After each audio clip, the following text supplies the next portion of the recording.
Bom dia, feliz Páscoa aí a todos nós, graças a Deus por esse dia. E nós vamos olhar para a Escritura, e aqui nós temos o centro daquilo que nós fazemos na pessoa de Jesus. É o que nós vamos ver hoje, dando seguimento a essa série.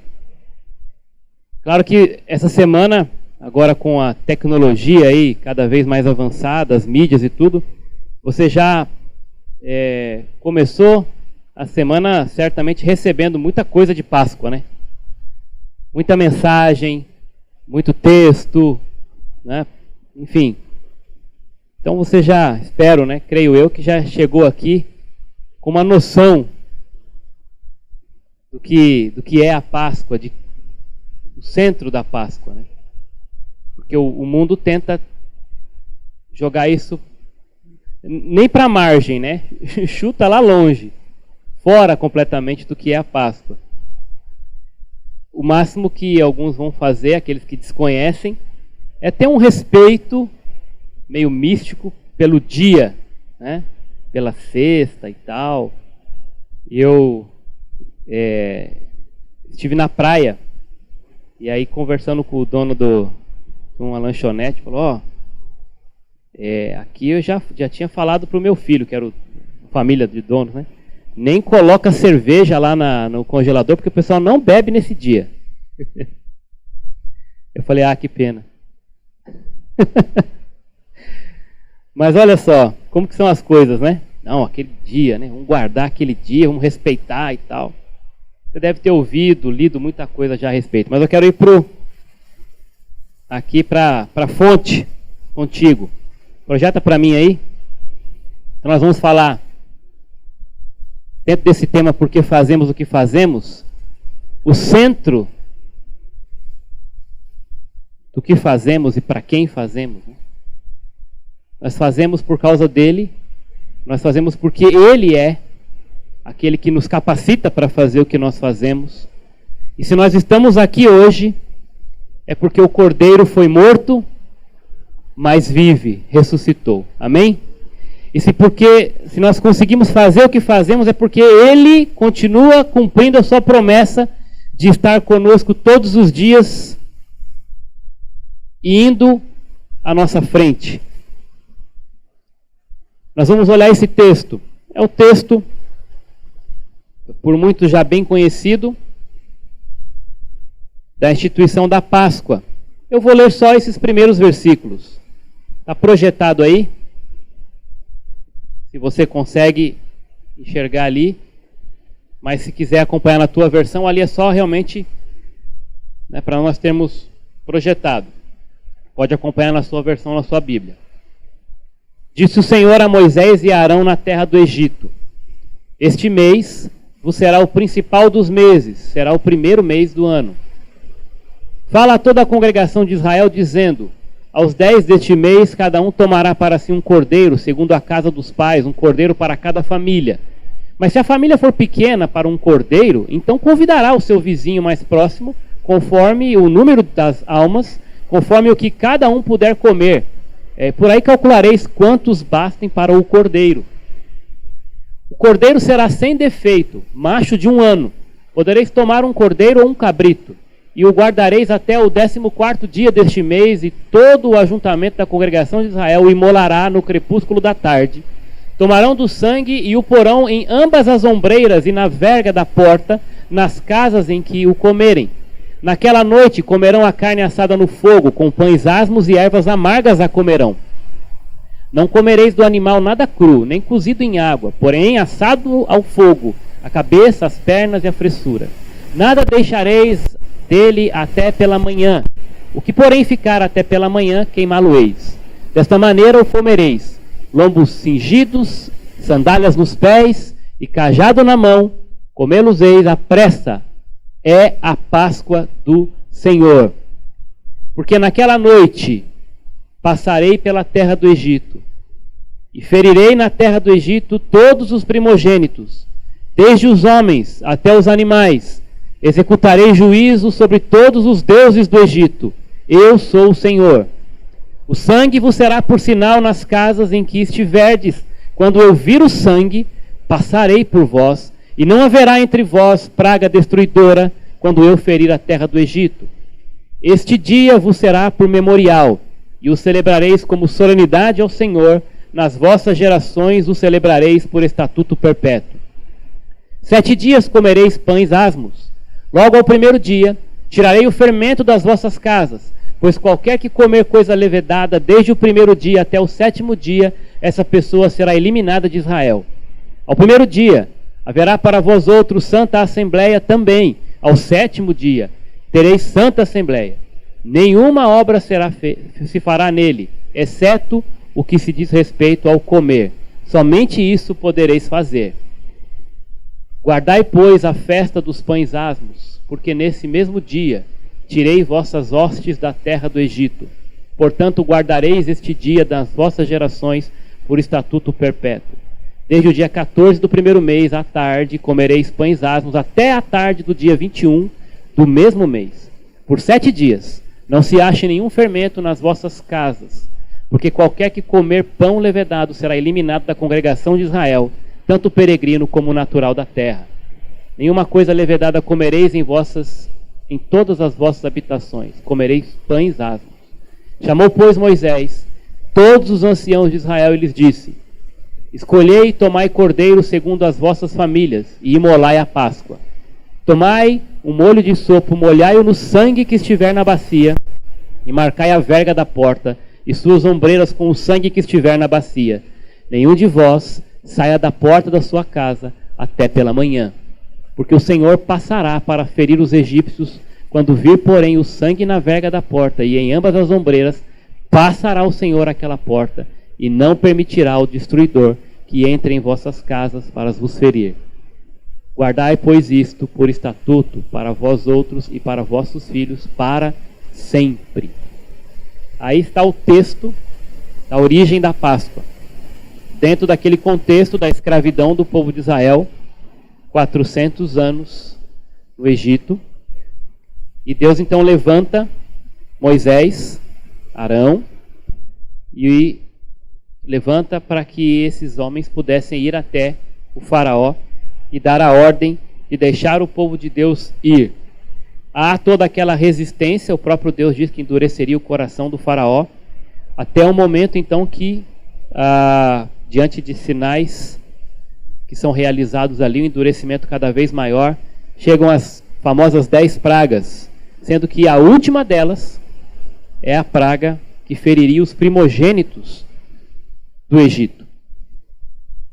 Na verdade, como vocês puderam observar, essa praga feriria todos os primogênitos.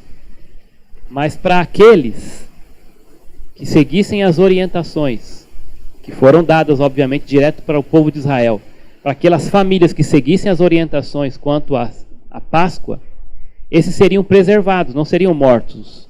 O anjo da morte, o destruidor, passaria então por cada casa.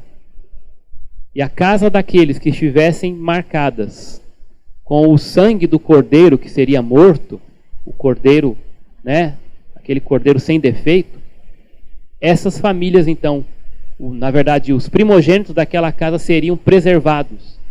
Então a ideia é que aquele anjo, quando visse o sangue no umbral da porta, ele passaria por cima. E desse termo, passar por cima, vem a palavra Páscoa, no seu original. Então, o que nós celebramos hoje teve origem nesse contexto. E nós vamos fazer essa conexão que a própria Escritura faz e vamos celebrar hoje também a memória do nosso grande Cordeiro, o Cordeiro de Deus que tira o pecado do mundo. E se você está aqui nessa manhã e já está coberto pelo sangue do Cordeiro, então é um dia de festa, de alegria. E a ceia vai trazer à sua memória esse grande dia em que a morte passou por cima da sua cabeça. E assim continuará fazendo, porque aqueles que estão em Cristo, para eles já não tem mais condenação. Mas se você está aqui nessa manhã e ainda não recebeu esse sacrifício, não seguiu, né, essa orientação da Escritura de entregar a sua vida para esse Senhor, de ter a sua vida coberta pelo sangue de Jesus, eu espero que hoje você não endureça mais o seu coração. Incline seu ouvido à voz da palavra de Deus e abra a sua porta, abra a sua casa. Entenda que isso é para você também nessa manhã. Seja você também mais um a ser coberto pelo sangue purificador, salvador de Jesus Cristo. 5 características aí desse Cordeiro Pascal, através ou a partir desse texto. A primeira delas é que ele é um Cordeiro singular. Já antes, lá atrás, a pergunta de Isaac para Abraão, quando Deus pede que o pai oferecesse seu filho Isaac ao sacrifício, ele diz: pai, onde está o cordeiro? O que Abraão responde? Deus proverá. Já desde o princípio, o amor de Deus sendo derramado, ilustrado na figura do cordeiro, que seria o substituto do homem, do ser humano. E quando nós olhamos para a Bíblia, nós vemos que existe o Cordeiro.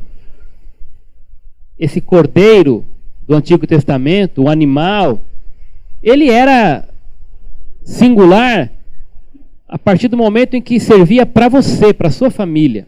Era o seu Cordeiro. Ele era também suficiente, porque você não precisaria de mais nada. Você ia sacrificar aquele animal para você, para a sua família, e ele seria suficiente para aplacar a ira de Deus sobre o pecado. Mas um dia viria o Cordeiro. E João vai falar sobre isso no Evangelho, capítulo 1, versículo 29. Que grande declaração!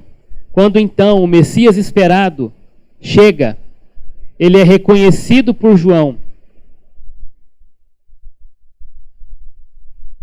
E João faz essa declaração, fazendo essa ponte, essa conexão com toda essa história, com toda essa sombra do Cordeiro do Antigo Testamento.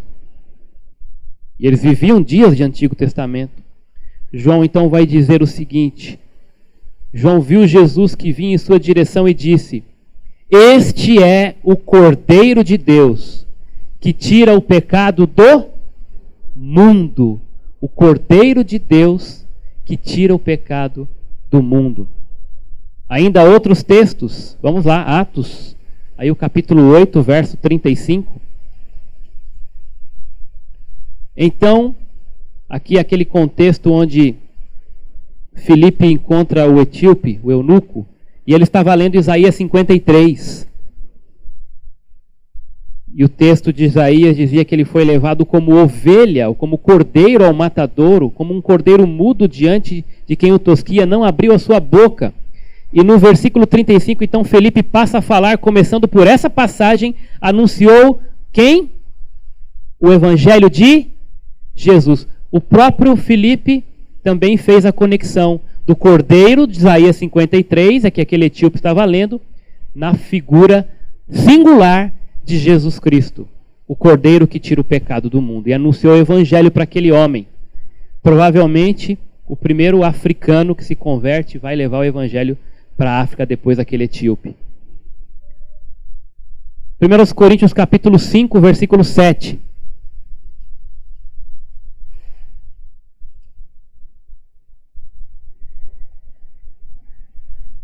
Removei o fermento velho, para que sejais massa nova sem fermento, assim como de fato sois, porque quem?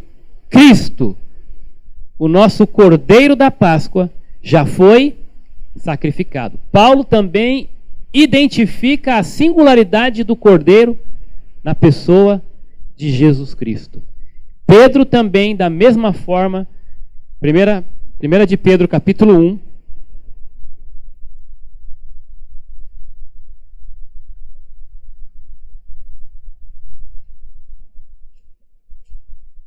Versos 18 a 20.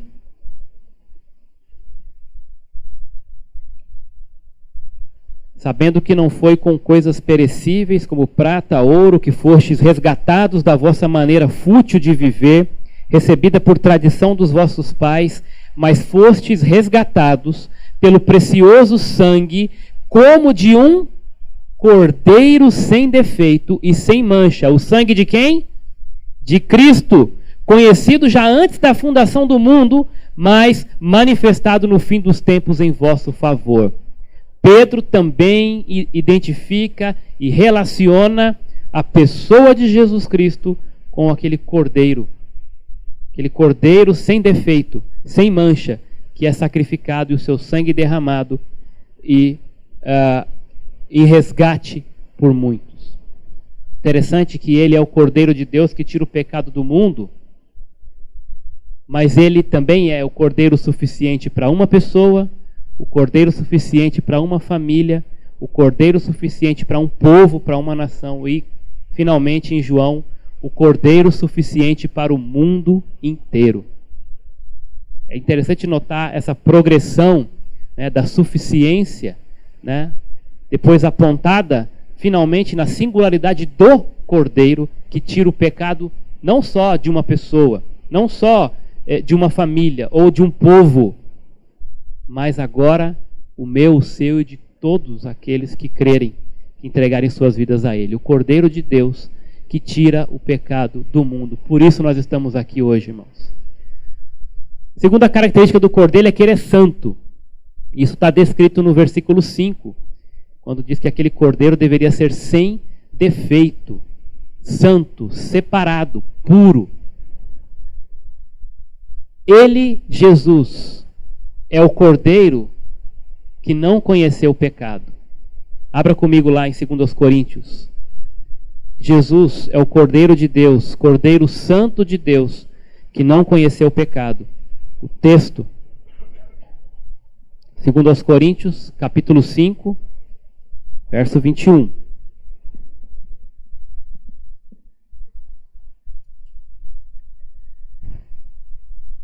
Daquele que não tinha pecado, Deus fez um sacrifício pelo pecado em nosso favor, para que nele fôssemos feitos justiça de Deus. O apóstolo Paulo apontando para aquele que não conheceu o pecado. Não conheceu e também não cometeu o pecado. Pedro fala disso, volta lá. 1 de Pedro agora, capítulo 2, verso 22.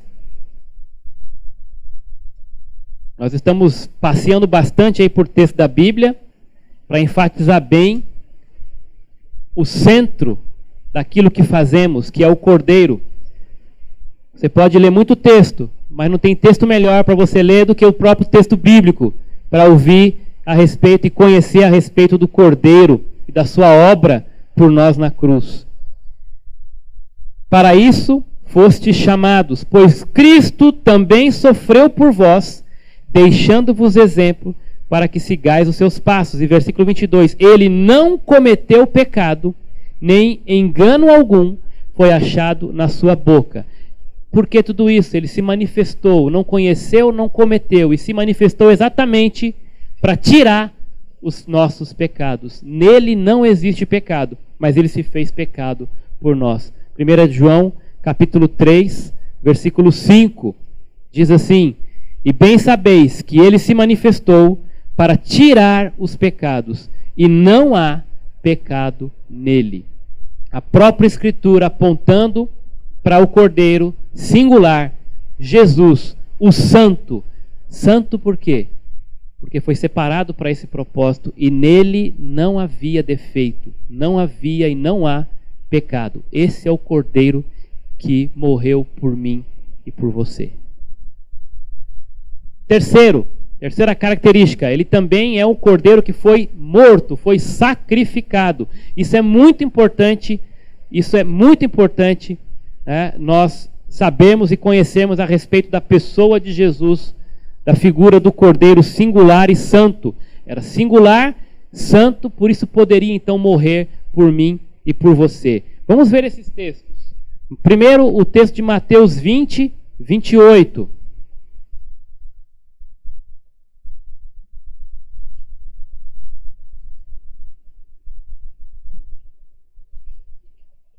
Mateus capítulo 20, verso 28. A exemplo do Filho do Homem, que não veio para ser servido, mas para servir e fazer o quê? Dar a sua vida. Dar, entregar a sua vida em resgate de muitos. Agora, capítulo 26, também, versículo 28. Pois isto é o meu sangue, o sangue da aliança derramado em favor de muitos para perdão dos pecados. Cristo dizendo que o sangue dele foi derramado. Como foi feito isso? Porque através da sua morte. Apocalipse capítulo 5, versículo 9 também fala da morte do Cordeiro para nos resgatar. Apocalipse capítulo 5, versículo 9 diz assim: E cantavam um cântico novo dizendo: Tu és digno de tomar o livro, de abrir seus selos, porque foste morto, e com o teu sangue compraste para Deus homens de toda tribo, língua, povo e nação. O Cordeiro foi morto, o Cordeiro foi sacrificado. Algumas pessoas dizem que admiram a vida e o exemplo e os ensinos de Jesus. Outros põem a confiança nos milagres de Jesus. Talvez você seja uma dessas pessoas que esteja aqui hoje, mas saiba disso, ninguém é salvo pelos ensinos de Jesus, mas pelo seu sangue. Você tem que reconhecer isso, aceitar o sacrifício dele no seu lugar, não ser apenas um admirador. É a morte de Cristo que traz salvação. Ele tinha que morrer, porque sem derramamento de sangue não há remissão de pecados. Você tem que entender o preço. Nós cantamos isso aqui. Foi pago um alto preço, e eu nunca vou saber em valor, porque não tem preço. Mas em essência, sim. O preço foi o sangue de Jesus. Não foi qualquer um. Foi o sangue do próprio Deus, derramado no seu lugar. Ele também é um Cordeiro salvador. Ele é singular, santo, por isso pôde morrer por mim. Para quê? Para me salvar. É o Cordeiro que salva. Não basta saber que ele foi morto, né? Não é também o sangue que livra do juízo, mas o sangue aplicado. No texto de Êxodo 12, verso 13 diz: Quando vir o sangue, passarei por sobre vós. Então, teria que haver uma confiança. Teria que ser feito do jeito de Deus. As pessoas não poderiam simplesmente pegar o cordeiro e guardar ele ali e falar: não vamos sacrificar não. Vamos só pegar o cordeiro. Não precisa desse negócio de passar sangue na porta, que sujeira, né? Não, vamos fazer assim. Isso não funcionaria.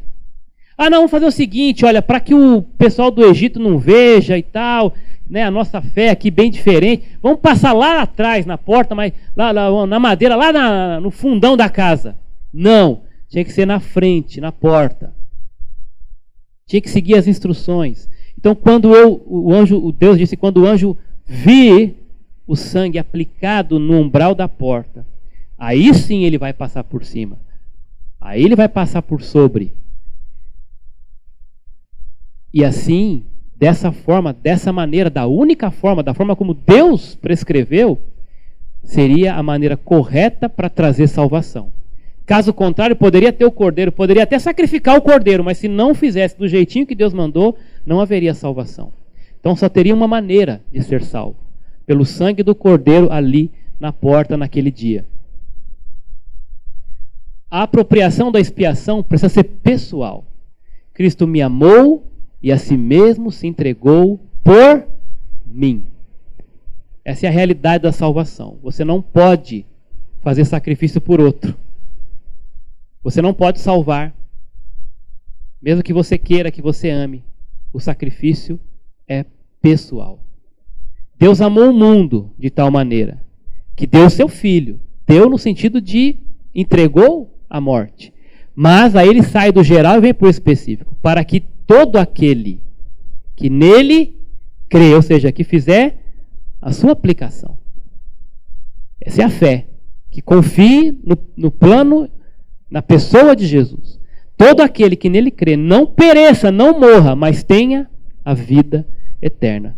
O que vai importar naquele dia não é a sua religião, suas obras, seus méritos, seus dons, mas se você está ou não debaixo, coberto pelo sangue de Jesus. Amém? Olha que maravilhoso. Os filhos de Jacó não eram melhores, nem mais hábeis, nem mais santos, nem mais justos.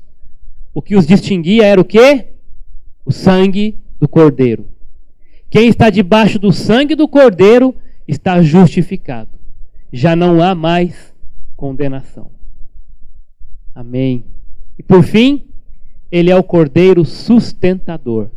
Sustentador. Aqueles que são salvos pelo sangue do Cordeiro alimentam-se do sangue do Cordeiro.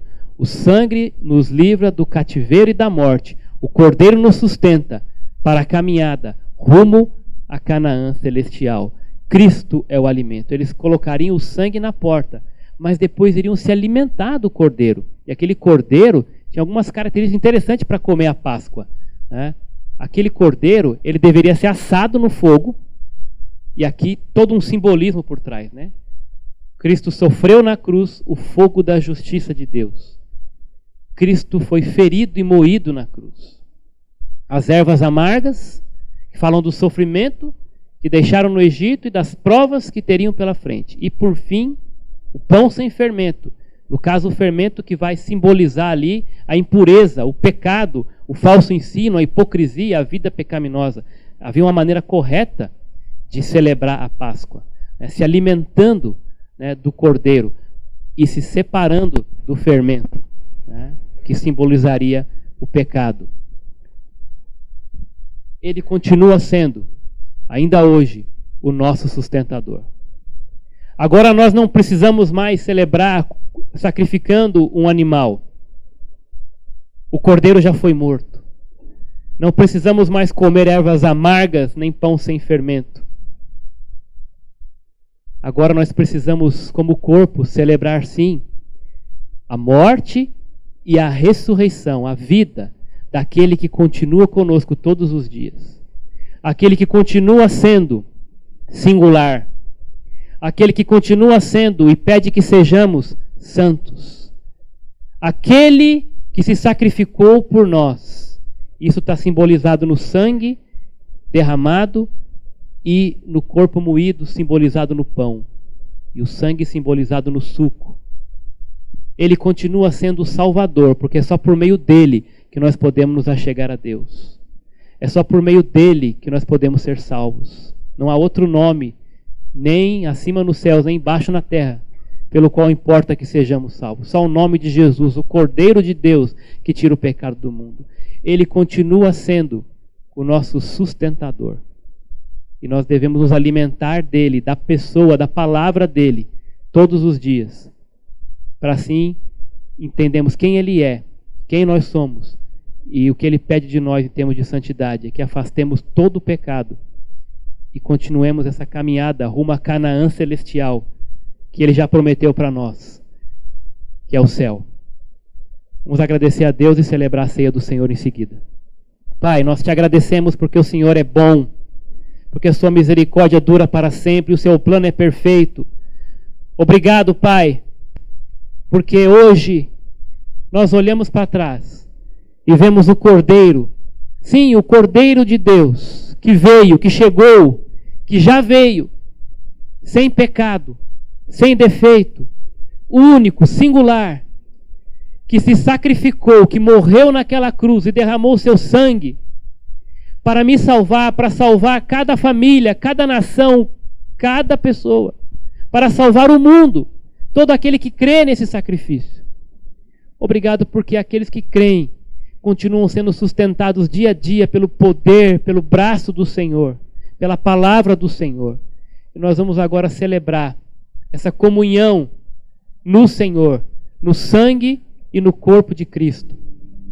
Obrigado, Pai, pela Páscoa, porque pelo teu sangue a morte passou por cima de cada um de nós. E nós podemos viver porque o Senhor morreu no nosso lugar. Muito obrigado, Senhor, por tão grande salvação. Nós te adoramos em teu nome, Pai. Amém.